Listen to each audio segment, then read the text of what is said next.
A man who joined the search for Gus Lamont alongside the little boy's devastated father says he's certain the 4-year-old isn't on the property. 4-year-old Gus Lamont disappeared from a rural property in South Australia on September 27. Now there's been a tragic new theory about his whereabouts. 7 News reporter Hannah Ford joins me now. Hannah, what's the latest? Hi there. Yes, well, we've been talking to someone who was part of this search. He's someone who knows that land like the back of his hand. He lives out there. And as soon as word got out that little Gus was missing, he put up his hand and police approved him to come and join the search. He was looking through that land day and night, and he was scouring every piece. Alongside his father, actually, the father of little Gus. We spoke to him and he's told us that he believes that there's absolutely no way that Gus is on that property, which we haven't heard before. Police have said, they will keep searching, that they haven't discounted that he's there. But this is hearing from someone who knows this land. He says he's also put to bed some of the theories that are being out there in terms of a wedge-tailed eagle, dogs, wild pigs. He says none of that sort of animal is on that property. Those theories he believes are completely untrue. He just doesn't think he's there, and it's gut-wrenching to hear, and we haven't heard that yet. And so where does this go now with the multi-agency search being abandoned?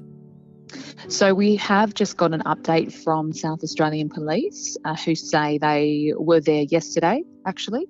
They were following up on a lead that a footprint was found about 3.5 kilometres from the homestead near Yunta where he went missing, where he was last seen playing in that sand.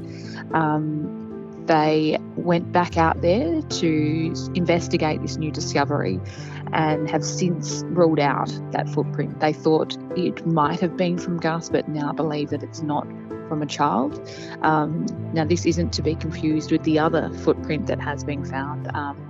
This was early in the search. They discovered a footprint about 500 metres from the property, just north, and they did and still do believe that was Gus's.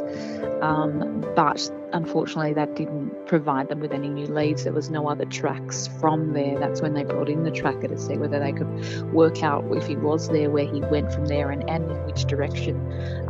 But there was no trace. That went cold from there. So we now know as well that they put up a special drone which has specialised equipment with infrared capabilities, and that's been flown above the property and around those surroundings, which is about 470 square kilometres. That whole search area is so expansive, just a vast, huge landscape that they've had to scour.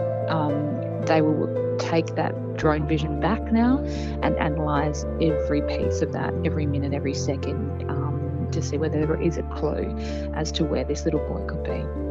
And absolutely anything at this point would be welcome as the nation holds its breath and waits to see what happened to Gus Lamont. I would just urge everybody who's looking online, there have been reports that AI-generated content on Facebook has really delivered misinformation, disinformation, suggested that evidence has been found, bloody evidence, which is not the case at all. As you have pointed out, Hannah, the police are yet to really find any trace other than that footprint that you mentioned. So please